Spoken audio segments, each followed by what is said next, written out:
ഇതേപോലെയുള്ള ഒരു ID card നിങ്ങളുടെ കയ്യിലുണ്ടോ? ഉണ്ടെന്നുണ്ടെങ്കിൽ 5 ലക്ഷത്തിൻ്റെ ആശുപത്രി ചിലവുകൾ നമുക്ക് ഫ്രീ ആയിട്ട് കിട്ടും കേട്ടോ.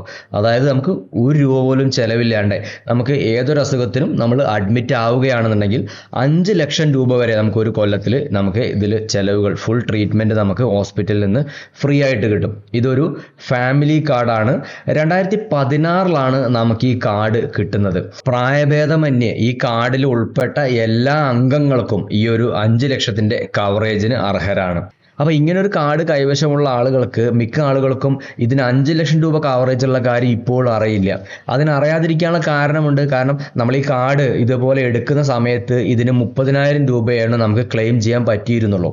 അതുകൊണ്ടാണ് ഞാൻ അങ്ങനെ പറഞ്ഞത് 5 ലക്ഷം രൂപ കവറേജ് ഉള്ള കാര്യം മിക്ക ആളുകൾക്കും അറിയില്ല എന്നുള്ളത്. നമ്മുടെ കേരളത്തിൽ ആദ്യമായിട്ടൊരു ഇൻഷുറൻസ് സ്കീം ഇതേപോലെ സാധാരണക്കാർക്ക് തുടങ്ങുന്നത് 2000-ലാണ്. അന്ന് ചിസ് എന്ന പേരിൽ, അതായത് കോംപ്രിഹെൻസീവ് ഹെൽത്ത് ഇൻഷുറൻസ് എന്ന പേരിലാണ് ഇത് കേരളത്തിൽ ആദ്യമായിട്ട് ആരംഭിച്ചത്. 30,000 രൂപയായിരുന്നു ഇങ്ങനെ ആരംഭിച്ച സമയത്ത് ഇതിൻ്റെ ഒരു ക്ലെയിം ചെയ്യുന്ന ഒരു എമൗണ്ട് എന്ന് പറയുന്നത്. പിന്നീട് 2008 RSBY അല്ലെങ്കിൽ രാഷ്ട്രീയ സ്വസ്ഥ ബീമാ യോജന എന്ന പേരിലാണ് പിന്നീട് ഈ ഇൻഷുറൻസ് പദ്ധതി അറിയപ്പെട്ടത്. അന്നും നമുക്ക് 30,000 രൂപയായിരുന്നു ഇതിന് കവറേജ് ഉണ്ടായിരുന്നത്. അപ്പോൾ ഇതിൻ്റെ പുതുക്കലുകളെല്ലാം ആ കാലഘട്ടങ്ങളിൽ കറക്റ്റായിട്ട് നടന്നുകൊണ്ടിരുന്നായിരുന്നു. 2018-ലാണ് ഇത് ലാസ്റ്റ് പുതുക്കിയിട്ടുണ്ടായിരുന്നത് കേട്ടോ.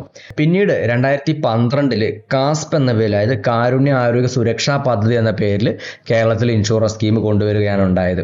എന്നാൽ നമ്മുടെ കേന്ദ്ര ഗവൺമെൻറ് പിന്നീട് നമ്മുടെ ഇന്ത്യയിലുള്ള എല്ലാ ജനങ്ങൾക്കും വേണ്ടിയിട്ട് 2018 സെപ്റ്റംബർ 23 ആയുഷ്മാൻ ഭാരത് പ്രധാനമന്ത്രി ജൻ ആരോഗ്യ യോജന എന്ന പേരിൽ ഒരു ഇൻഷുറൻസ് പദ്ധതി ആരംഭിച്ചു.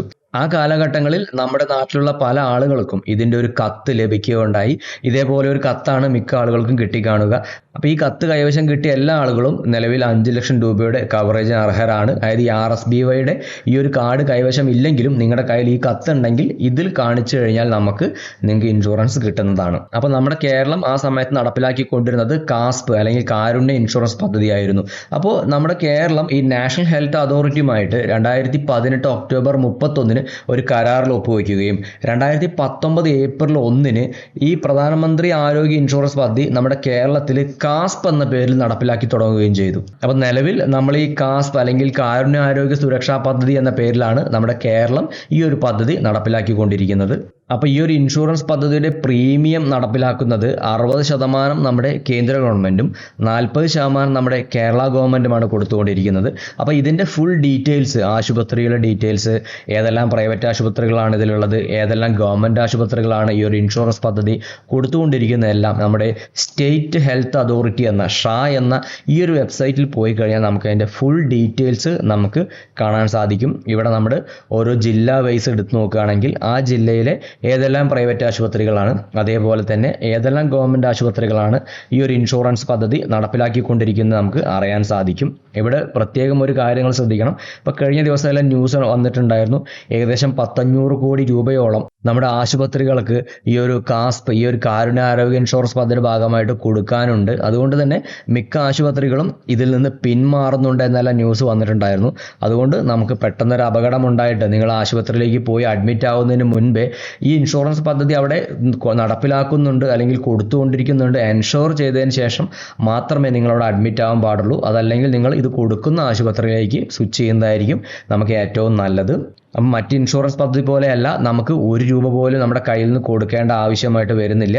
ജസ്റ്റ് ഈ കാർഡുള്ള എല്ലാ ആളുകൾക്കും ഈ ഒരു 5 ലക്ഷം രൂപയുടെ ട്രീറ്റ്മെൻറ്റ് കിട്ടുന്നതായിരിക്കും. ഈ ഇൻഷുറൻസ് നമുക്ക് കിട്ടുന്നതിന് വേണ്ടിയിട്ട് നമ്മുടെ ഈ ID കാർഡ് ഉണ്ടായിരിക്കണം, നമ്മുടെ ആധാർ നമ്പർ ഉണ്ടായിരിക്കണം, ആധാറുമായിട്ട് ലിങ്ക് ചെയ്തൊരു മൊബൈൽ നമ്പർ നമ്മുടെ കയ്യിലുണ്ടായിരിക്കണം, നമ്മുടെ റേഷൻ കാർഡല്ല നമ്മുടെ കയ്യിലുണ്ടായിരിക്കണം. അപ്പോൾ ഇത്രയും കാര്യങ്ങൾ മാത്രമാണ് നമുക്ക് ആവശ്യമായിട്ട് വരുന്നുള്ളൂ. പിന്നെ ഞാനിവിടെ ഒരു SMS മെസ്സേജ് കൂടെ കാണിച്ചു തരാം. ഇങ്ങനൊരു മെസ്സേജ് ഞാനിവിടെ കാണിക്കുക എന്താണെന്ന് ചോദിച്ചു കഴിഞ്ഞാൽ, നിലവിൽ നമുക്ക് ഇതിവിടെ കേരളത്തിലെ മിക്ക ആശുപത്രികളിലും കൊടുത്തുകൊണ്ടിരിക്കുന്നതാണ്. ഇത് നമ്മുടെ കേരളത്തിലെ മലപ്പുറം ജില്ലയിലെ ഒരു പ്രൈവറ്റ് ഹോസ്പിറ്റലാണ്. ഇവിടെ അഡ്മിറ്റ് ആയ ഒരാൾക്ക് കിട്ടിയൊരു എമൗണ്ടും കാര്യങ്ങളുടെ ഒരു സമ്മറിയുടെ ഒരു മെസ്സേജ് നമുക്ക് ആദ്യം വരുന്നതാണ്. നമുക്കൊരു ഫസ്റ്റ് എമൗണ്ട് അവർ കൊടുക്കുന്നത്. അപ്പോൾ ഇതിവിടെ കാണിക്കാൻ കാരണം എന്താണെന്ന് വെച്ച് കഴിഞ്ഞാൽ ഇതിവിടെ നടപ്പിലാക്കുന്നുണ്ട്. ഞാൻ വെറുതെ തള്ളി മറിക്കുന്നതല്ല എന്ന് ബോധ്യപ്പെടുത്താൻ വേണ്ടി മാത്രമാണ് കേട്ടോ ഞാനിതിവിടെ കാണിക്കുന്നത്. അപ്പോൾ എനിക്ക് നിങ്ങളോട് പറയാനുള്ള ഒരേ ഒരു കാര്യം എന്താണെന്ന് വെച്ച് കഴിഞ്ഞാൽ, മാക്സിമം ആളുകളിലേക്ക് നിങ്ങൾ ഇതൊന്ന് ഷെയർ ചെയ്ത് കൊടുക്കണം. കാരണം നമുക്കറിയാം, പെട്ടെന്ന് ഒരു ആശുപത്രിവാസം, വലിയ ചിലവ് വരുന്ന ഒരു ഹോസ്പിറ്റലൈസേഷൻ വന്നു കഴിഞ്ഞാൽ നമ്മുടെ ഒരു കുടുംബത്തിൻ്റെ എല്ലാം അടിത്തറ തന്നെ ഇളകിപ്പോകുന്ന ഒരു അവസ്ഥ വരും. അപ്പോൾ നിലവിൽ ഈ ഒരു കാർഡ് കൈവശം ഉള്ള ആളുകൾ പല ആളുകൾക്കും ഇത് അറിയില്ല. അതുകൊണ്ട് തന്നെ നിങ്ങളൊരു ഈ ഒരു വീഡിയോ ഷെയർ ചെയ്യുന്നത് മൂലം ഒരുപാട് പാവപ്പെട്ട ആളുകൾക്ക് ഇത് വളരെ ഹെൽപ്ഫുൾ ആയിരിക്കും. അപ്പോൾ ദയവ് ചെയ്ത് ഇതൊന്ന് ഷെയർ ചെയ്യാൻ മറക്കരുത് കേട്ടോ. അതുപോലെ തന്നെ നമ്മുടെ വീഡിയോ നിങ്ങൾ ആദ്യമായിട്ടാണ് നമ്മുടെ ചാനൽ കാണുന്നതെങ്കിൽ നമ്മുടെ ചാനലൊന്ന് സബ്സ്ക്രൈബ് ചെയ്ത് ബെൽ ബട്ടൺ എനേബിൾ ചെയ്ത് നമ്മുടെ കൂടെ കൂടാൻ വേണ്ടിയിട്ട് ശ്രദ്ധിക്കണം കേട്ടോ. വീണ്ടും നമുക്ക് അടുത്തൊരു വീഡിയോ, ഇതുപോലെയുള്ള ഇൻഫോർമേറ്റീവ് വീഡിയോ ആയിട്ട് നമുക്ക് വീണ്ടും കാണാം. Thanks for watching.